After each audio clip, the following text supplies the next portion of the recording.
Thực tế á bạn, học tiếng Anh ở nước ngoài nó còn tiết kiệm hơn là ở Việt Nam đó bạn. Nghe thì hơi lạ đúng không? Hôm nay mình sẽ chia sẻ cái trải nghiệm thật của mình và tại sao mà mình khuyên bạn là bạn không nên chờ giỏi tiếng Anh rồi mới đi du học.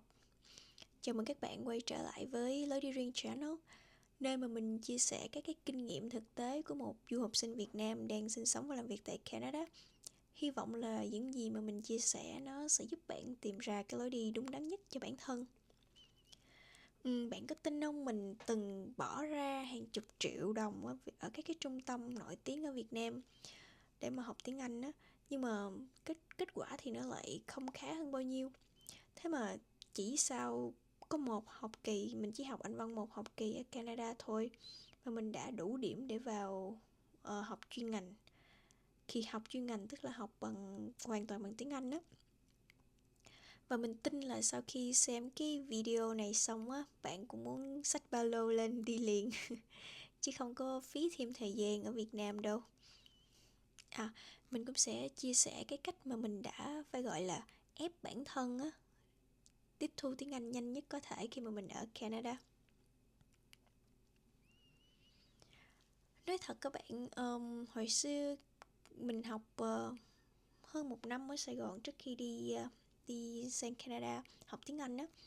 Mà mình không biết thời điểm bây giờ thì nó như thế nào, nhưng vào thời điểm 15 năm về trước mỗi một khóa mình học là có 10 đến 13 triệu á, mà mình học hơn một năm như vậy.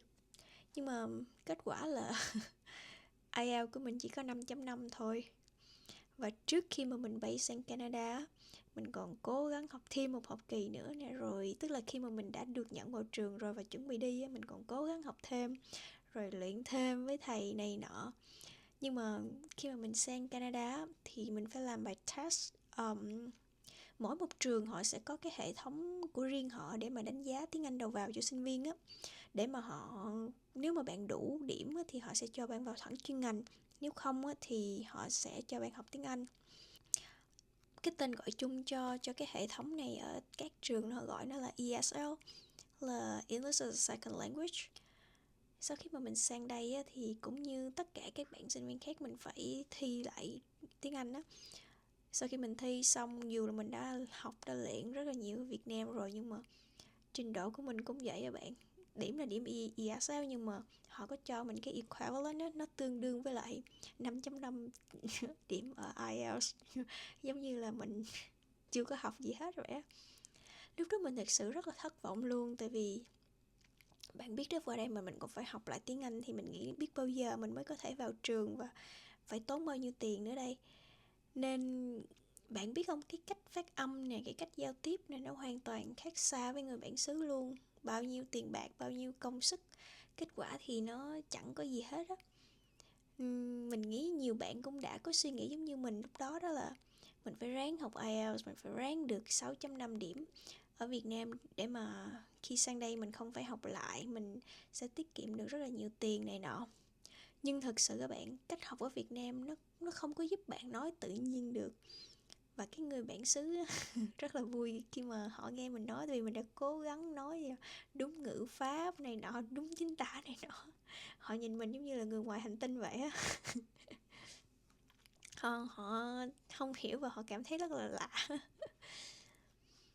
Trước khi mà mình sang Canada bạn, thì trường của mình rất là may mắn, và trường của mình họ gợi ý cho mình là ở homestay với lại gia đình bản xứ á. Tức là ở homestay là ở với lại gia đình người bản xứ á.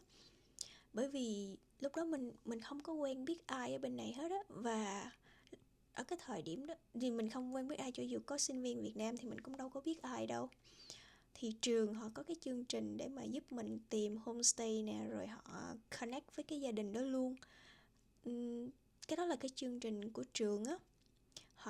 Cái gia đình homestay đó họ làm việc trực tiếp với trường luôn, nên tất cả mọi thứ đều thông qua trường học á, nên nó rất là yên tâm, mình không có sợ là mình bị gạt hay này nọ. Hơn thế nữa là họ giúp mình đưa đón ở sân bay luôn, rồi ăn ở mọi thứ thì mình ở homestay mà, thì họ sẽ lo cho mình cả đồ ăn này nọ luôn. Ban đầu á, mình định là mình sẽ ở 1 tháng thôi cho gia đình mình ở bên Việt Nam yên tâm á. và bản thân mình cũng yên tâm nữa, bởi vì mình đâu có quen biết ai đâu. Rồi sau đó thì mình nghĩ sau 1 tháng á, mình sẽ tìm, khi mình vào trường rồi thì mình sẽ tìm bạn Việt Nam nè, rồi sẽ dọn ra để share phòng để tiết kiệm chi phí đồ này nọ đó. Ban đầu á, mọi thứ nó rất là khó khăn bạn, như mình nói đó. Cái cách phát âm của mình và cách học này nọ ở Việt Nam á, thực sự nó rất là khó để mà họ hiểu mình, và nó càng khó hơn để mà mình hiểu họ. Các thầy dạy ở bên Việt Nam á, khi mà họ nói thì họ nói đúng ngữ pháp nè, họ nói cho bạn hiểu và dạy bạn đúng ngữ pháp để mà bạn nói đúng ngữ pháp, bạn nói, bạn dùng đúng từ vựng này nọ, bạn phát âm chuẩn này nọ. Nhưng mà người bản xứ á, thì họ lại cảm thấy mình rất là weird khi mà mình nói đúng ngữ pháp á. Tại vì họ ngôn ngữ nói nó hoàn toàn khác á.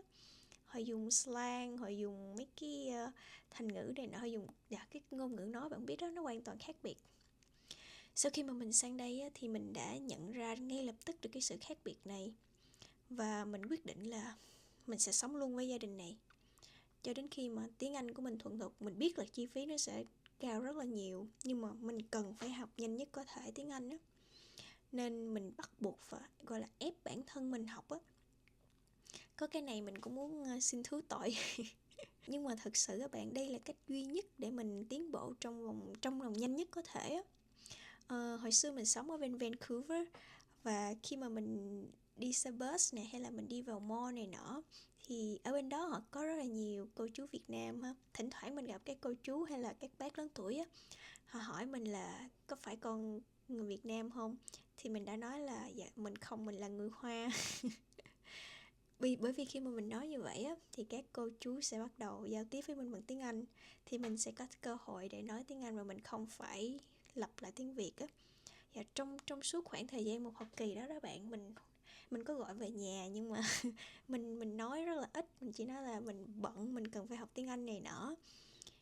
Và toàn bộ cuộc sống của mình là phải nói là 100% là tiếng Anh á. Mình ăn uống đi lại, kể cả music, kể cả âm nhạc mình nghe và cả cái phim mình coi, tất cả đều là bằng tiếng Anh hết.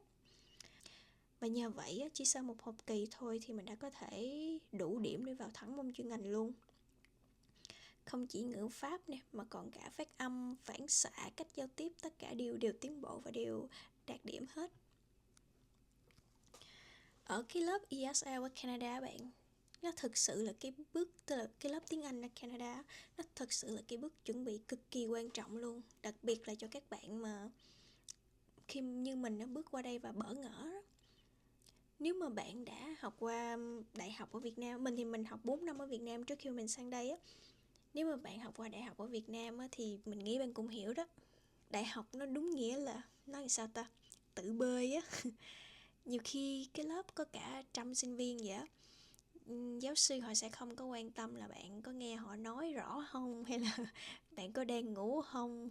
Họ chỉ là kêu là vào dạy bla bla bla xong rồi về. Ở bên này cũng vậy bạn, chẳng những vậy mà nó còn tệ hơn nữa, bởi vì mọi thứ nó nhanh gấp đôi luôn, nó nhanh gấp đôi tốc độ Việt Nam luôn. Và còn tệ hơn nữa vì họ không nói tiếng mẹ đẻ của mình. Tức là nhiều khi á bạn, họ không có nghĩ là bạn là người English as a second language, họ không nghĩ tiếng Anh là ngôn ngữ thứ hai của mình đâu. Nhiều khi họ dùng các ví dụ, chẳng hạn họ nói về các ví dụ thực tế ở bên ngoài á, họ nói về mấy cái câu chuyện ngụ ngôn chẳng hạn, họ nói về câu chuyện dân gian chẳng hạn. Mình thì mình đâu có biết mấy câu chuyện đó đâu, mình đâu có được sinh ra ở đây. Bạn hiểu ý mình không? Nên thật sự nó rất là khó. Nhưng mà ngược lại, ở cái lớp học tiếng Anh đó bạn, giáo viên họ hiểu là mình đang cần giúp đỡ nè, mình là người mới nè, và mình còn đang học tiếng Anh nữa, và mình còn bỡ ngỡ nữa, nên họ hướng dẫn mình đó, tất cả mọi thứ họ rất là quan tâm, họ rất là kỹ càng và kiên nhẫn với mình đó. Đây chính là cái nơi mà mình không chỉ học tiếng Anh đâu bạn, mà mình học cả cái văn hóa nè, cái cách ứng xử ở cái nơi này nữa. Nên nếu được bắt đầu lại á, mình sẽ chỉ học đủ điểm IELTS mà tối thiểu mà để được trường nhận mình vào á, rồi mình sẽ sang Canada ngay để mà mình học tiếng Anh trong cái môi trường thực tế này, bởi vì hiệu quả nó sẽ nhanh hơn rất là nhiều. Mình nghĩ ít nhất là mình sẽ học tiếng Anh 2 học kỳ là ít nhất á, để mà mình có cơ hội hội nhập tốt hơn á. Và quan trọng nhất đó chính là nó sẽ đỡ hơn cho mình rất nhiều, đỡ vất vả hơn khi mà mình vào chuyên ngành. Và mình tin là cái kết quả điểm chuyên ngành của mình nó cũng sẽ khác hơn rất là nhiều, nó cũng sẽ được cải thiện hơn rất là nhiều. Nhìn lại thì mình thấy cái quyết định đi du học sớm đó là một cái bước ngoặt thật sự luôn. Nếu mà mình chờ cho đến khi tiếng Anh thật giỏi mới đi á, thì đã mất thêm vài năm và mất thêm nhiều cơ hội nữa. Và quan trọng hơn là tốn thêm nhiều tiền nữa. Vậy nên nếu bạn mà đang băn khoăn á, mình nghĩ bạn hãy dũng cảm lên đi, hãy dũng cảm đi sớm. Bạn sẽ học được nhiều thứ hơn bạn tưởng nhiều. Không chỉ tiếng Anh đâu mà cả sự tự tin nè, và cả cái trải nghiệm cuộc sống ở đây nữa.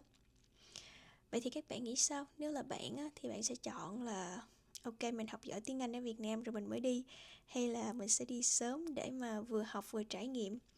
Mình rất muốn nghe suy nghĩ của các bạn. Cảm ơn các bạn. Và mình hy vọng là những gì mình đã trình bày ở đây có thể dụ dỗ bạn xách vali đi liền ha. Cảm ơn các bạn rất nhiều. Thank you and see you next time.